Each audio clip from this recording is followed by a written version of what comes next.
Hello नमस्कार, welcome आपके अपने YouTube channel learn India classes पर। हमने अपनी पिछली कक्षा में व्यवसायिक संगठन के बारे में पढ़ा था कि व्यवसायिक संगठन का क्या अर्थ है और क्या विशेषताएं हैं। हम इस कक्षा में व्यवसायिक संगठन के जो प्रकार हैं उनके बारे में बात करेंगे। तो व्यवसायिक संगठन मुख्यतः 3 प्रकार का होता है। एक होता है एकाकी व्यापार, एक होता है साझेदारी और एक होता है कंपनी। तो हम अपनी आज की कक्षा में एकाकी व्यापार के बारे में बात करेंगे। सबसे पहले एकाकी व्यापार। एकाकी व्यापार क्या होता है? जब किसी एक ही व्यक्ति के द्वारा पूंजी लगाकर व्यवसाय शुरू किया जाता है तो उसे एकांकी व्यापार कहते हैं। तो एक ही व्यक्ति के द्वारा पूंजी लगाई जाती है। इसमें एक ही व्यक्ति तक दायित्व सीमित होता है और एक ही व्यक्ति का दायित्व जो है वह असीमित होता है। इसमें जो दायित्व होते हैं वह भी उसी व्यक्ति के होते हैं। पूंजी भी वही लगाता है, लाभ भी वही प्राप्त करता है। तो सारा जो व्यापार के ऊपर स्वामित्व जो है वो एक ही व्यक्ति का होता है, तो इसलिए उसे एकाकी व्यापार कहा जाता है।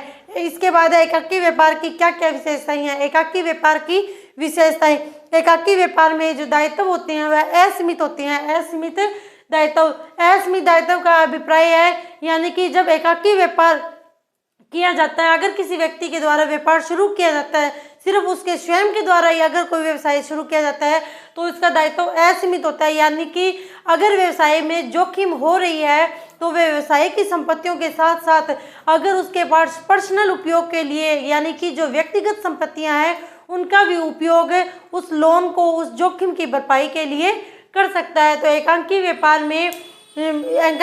में व्यापारी का जो दायित्व है वह असीमित होता है। इसके बाद है पूंजी स्वयं।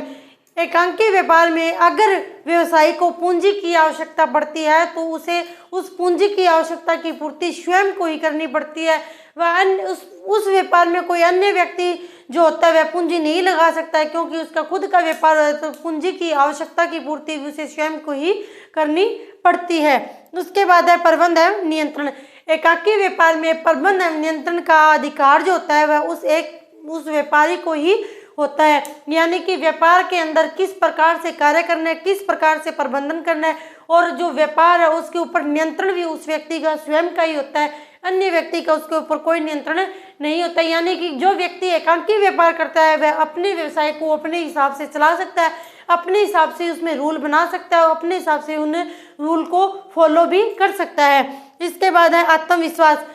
एकांकी व्यापार से व्यक्ति में आत्मविश्वास की वृद्धि होती है। मान लो कोई व्यक्ति है, उसने स्वयं ने ही कोई व्यापार शुरू किया है और वह धीरे धीरे उस व्यवसाय को बढ़ा रहा है, तो उस व्यक्ति के अंदर आत्मविश्वास आता है कि हाँ मैं ये कार्य कर सकता हूँ। तो एकांकी व्यापार से व्यक्ति में आत्मविश्वास में वृद्धि होती है। इसके बाद है ख्याति का लाभ।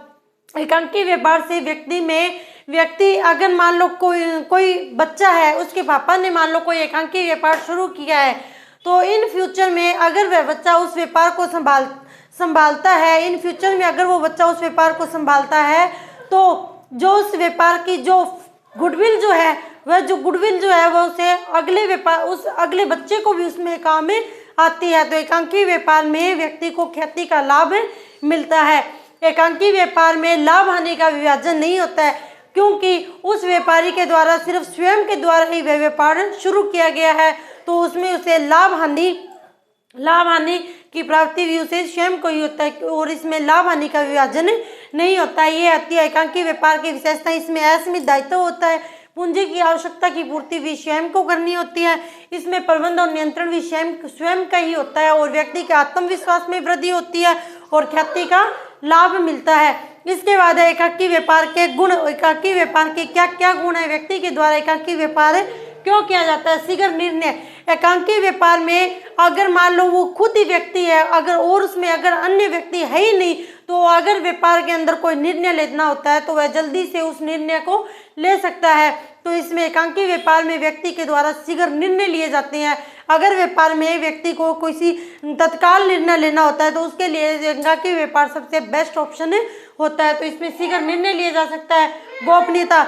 इसमें मान लो वो खुद ही स्वामी है, खुद के द्वारा ही अगर उस व्यापार को चलाया जा रहा है, इसमें अगर वो खुद ही स्वामी है और खुद के द्वारा ही अगर उस व्यापार को चलाया जा रहा है तो उस व्यापार में गोपनीयता सबसे ज़्यादा होती है। एकांकी व्यापार में गोपनीयता जो होती है वह सबसे ज़्यादा होती है। एकाकी व्यापार में व्यक्ति स्वयं ही होता है, तो उसे अगर व्यापार में कोई बात गोपनीय रखनी होती है तो वह उस बात को आसानी से गोपनीय रख सकता है। तो एकांकी व्यापार में सर्वाधिक गोपनीयता होती है। एकांकी व्यापार में शीघ्र निर्णय लिए जा सकते हैं। एकाकी व्यापार में गोपनीयता होती है। एकांकी व्यापार में लाभ विभाजन नहीं, क्योंकि इसमें व्यक्ति के द्वारा स्वयं के द्वारा ही व्यवसाय किया जाता है और स्वयं ही उसमें पूंजी लगाता है। तो उस व्यवसाय में अगर उसे लाभ हो रहा है तो वह लाभ भी उसको अकेले को ही प्राप्त होता है। इसमें लाभ का विभाजन नहीं करना पड़ता है। इसके बाद है व्यक्तिगत संपर्क। अगर मान लो कोई व्यक्ति है, उसके द्वारा व्यवसाय शुरू किया जा रहा है, तो वह अन्य लोगों से संपर्क बनाता है। अन्य लोगों से संपर्क बनाता है। किसी व्यक्ति ने मान लो कोई बिजनेस शुरू किया है, कोई दुकान खोली है, किसी व्यक्ति ने कोई दुकान खोली है, तो उसका अन्य व्यक्तियों से व्यक्तिगत संपर्क बनता है, क्योंकि जो ग्राहक है वो उसकी दुकान पे आएंगे, उसके व्यवसाय में आएंगे, तो उससे उनका व्यक्तिगत संपर्क बनता है, उससे उनकी जान पहचान बढ़ती है। तो एकांकी व्यापार में सर्वाधिक व्यक्तिगत संपर्क स्थापित होते हैं। इसके बाद है गठन है समापन आसान। एकांकी व्यापार जो होता है इसे शुरू करना भी आसान होता है और इसे समाप्त करना भी आसान होता है, क्योंकि इसमें किसी भी प्रकार की वैधानिक औपचारिकताओं की पूर्ति नहीं करनी पड़ती है। एकांकी व्यापार में वैधानिक औपचारिकताओं की पूर्ति नहीं करनी पड़ती है। व्यक्ति जब चाहे इसे शुरू कर सकता है और जब चाहे इसे समाप्त कर सकता है। एकांकी व्यापार में अंकेक्षण नहीं करवाना पड़ता है, क्योंकि छोटा सा तो व्यवसाय होता है और उसके लिए ऑडिटिंग की आवश्यकता नहीं होती है। तो एकांकी व्यापार में ऑडिटिंग करवानी अनिवार्य नहीं होती है। अब अगर एकांकी व्यापार के लाभ हैं तो उसके दोष भी होंगे, क्योंकि कोई भी चीज हो अगर उसके गुण हैं तो उसकी सीमाएं भी होगी। तो एकांकी व्यापार की क्या क्या सीमाएं हैं? सीमित आय। एकांकी व्यापार में व्यक्ति की आय सीमित होती है, क्योंकि एकांकी व्यापार में व्यक्ति बहुत बड़ा व्यवसाय नहीं कर पाता है, तो उसकी आय जो होती है वह एक लेवल तक सीमित हो जाती है। तो एकांकी व्यापार में व्यक्ति की आय सीमित होती है। उसके बाद है सीमित साधन। कोई भी व्यक्ति अगर उसने किसी व्यक्ति ने मान लो व्यापार शुरू किया है तो वह बहुत सारे साधन उपलब्ध नहीं करवा सकता, क्योंकि उसके पास इतनी ज़्यादा पूंजी की नहीं होती है कि वह सभी प्रकार के साधन उपलब्ध करवा सकते हैं। तो इसमें साधन जो होती हैं वह सीमित होते हैं। तो इसमें सीमित साधन होते हैं। इसमें अविभाजित जोखिम। एकांकी व्यापार में जो जोखिम जो होती है वह अविभाजित होती है, यानी कि अगर मान लो कोई व्यापार है उसमें बहुत ज़्यादा हानि हो गई है तो व्यक्ति को व्यापारिक संपत्ति बेचने के अलावा भी अगर उसके पास व्यक्तिगत उपयोग के लिए यानी कि उसके पास जो पर्सनल संपत्ति है उसे वह भी बेचकर उस जोखिम की पूर्ति करनी पड़ेगी, क्योंकि वह उस जोखिम को बंटवारा जो है वह अन्य व्यक्तियों से नहीं कर सकता, क्योंकि उसका स्वयं का व्यवसाय है। तो इसमें अविभाजित जोखिम होती है। सीमित जीवन काल होता है। मान लो अगर किसी व्यक्ति ने एकाकी व्यापार शुरू किया है और मान लो उसकी मृत्यु हो गई है, तो जो व्यापार जो है वहाँ पे ही समाप्त हो जाता है, उस व्यवसाय को आगे नहीं बढ़ाया जा सकता है। तो इसमें जो एकांकी व्यापार जो होता है इसका जीवन काल सीमित होता है। इसके बाद सीमित प्रबंध योग्यता।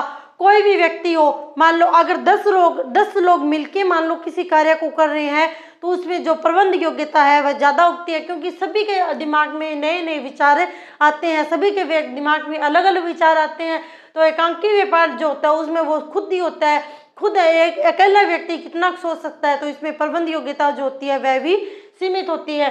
इसके बाद है असीमित दायित्व। इसमें व्यक्ति का दायित्व असीमित होता है। उसे पर्सनल यूज की संपत्तियां बेच बाच कर भी किसी भी तरीके से अगर उसका कोई दायित्व है तो उसकी पूर्ति करनी पड़ेगी। तो एकांकी व्यापार के गुण है शीघ्र निर्णय, गोपनीयता, लाभ विभाजन नहीं, व्यक्तिगत संपर्क, गठन एवं समापन आसान। और इसकी सीमाएं हैं सीमित आय, सीमित साधन, अविभाजित जोखिम, सीमित जीवन काल, सीमित प्रबंध योग्यता और असीमित दायित्व। ये होता है एकांकी व्यापार। इसके बाद है HUF, हिंदू अविभाजित परिवार।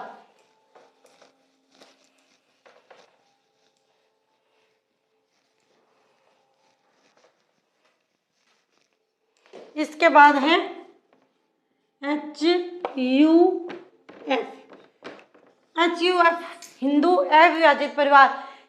HUF ये होता है कोई व्यापार है, वह व्यापार जो है वह उसके प्राचीन में जो उसके पैतृक जो है उनके द्वारा ही उस व्यवसाय का संचालन किया जा रहा है, तो उसे हिंदू अविभाजित परिवार कहते हैं हिंदू एवं विभाजित परिवार के लिए जो अधिनियम जो होता है वह 1956 लागू होता है। एचयूएफ के लिए अधिनियम जो है 1956 लागू होता है।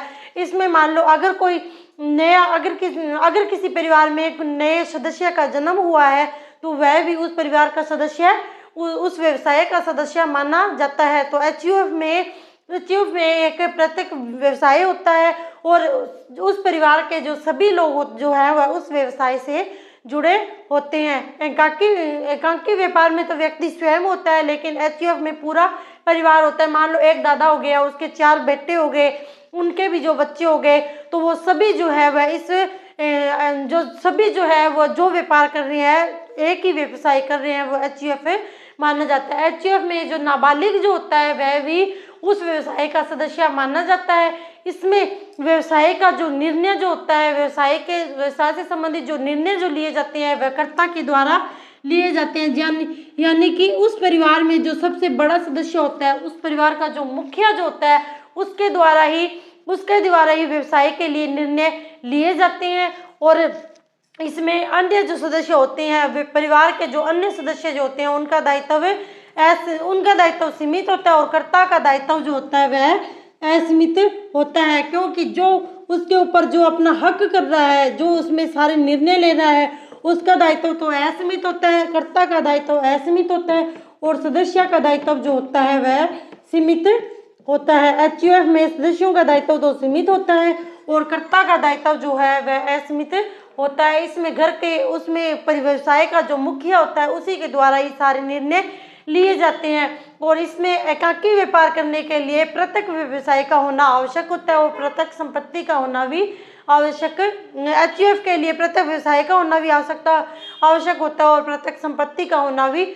आवश्यक होता है। और जो ये एचयूएफ है, हिंदू अविभाजित परिवार जो है, यह सिर्फ हमारे भारत में ही है और किसी भी अन्य देश में इस प्रकार का कोई भी व्यवसाय शुरू नहीं किया जाता है। इस तरह का व्यवसाय सिर्फ हमारे भारत में ही शुरू किया जाता है। ये एचयूएफ जो है, इसमें 2 प्रकार से एचयूएफ में 2 प्रकार की अवधारणाओं का पालन किया जाता है। एक तो होती है मित्ताक्षरा और दूसरी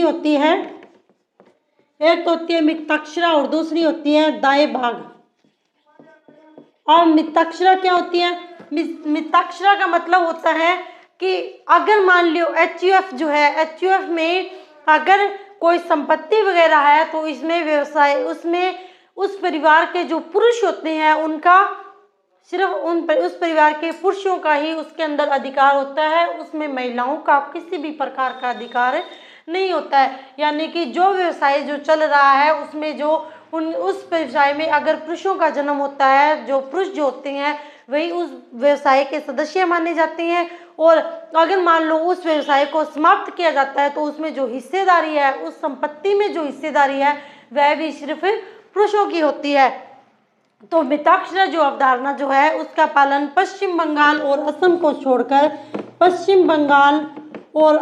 छोड़कर संपूर्ण भारत में लागू। पश्चिम बंगाल और असम को छोड़कर संपूर्ण भारत में मिताक्षरा वाली जो अवधारणा होती है वह लागू होती है। दूसरा है दाएं भाग अवधारणा। दाएं भाग जो होती है उसमें, दाएं भाग में अगर कोई व्यवसाय है तो उसमें पुरुषों के साथ साथ महिलाओं का भी उस संपत्ति में बराबर का हिस्सा होता है। इसमें ऐसे कहते हैं, मिताक्षरा में ऐसे है कि पुरुषों का हिस्सा होगा और दाएं भाग में पुरुष और महिलाओं दोनों का हिस्सा होगा। और ये अवधारणा सिर्फ पश्चिम बंगाल और असम में लागू होती है और देश में कहीं पर भी ये अवधारणा लागू नहीं होती है। जो मिताक्षरी अवधारणा हो वह पश्चिम बंगाल और असम में लागू नहीं होती है और जो दायां भाग अवधारणा जो है वो सिर्फ पश्चिम बंगाल और असम में ही लागू होती है। ये होता है एचयूएफ। एचयूएफ में एक हिंदू अविभाजित परिवार होता है, उसके द्वारा ही वे व्यवसाय किया जाता है। उस व्यवसाय का जो मुखिया जो होता है वह कर्ता माना जाता है, उसी के द्वारा ही सारे निर्णय लिए जाते हैं। और जो अन्य, अगर उस व्यवसाय में किसी सदस्य का जन्म हुआ है तो वह भी उस व्यवसाय का सदस्य माना जाता है। यानी कि जो नाबालिग जो होता है वह भी इस व्यवसाय का सदस्य होता है।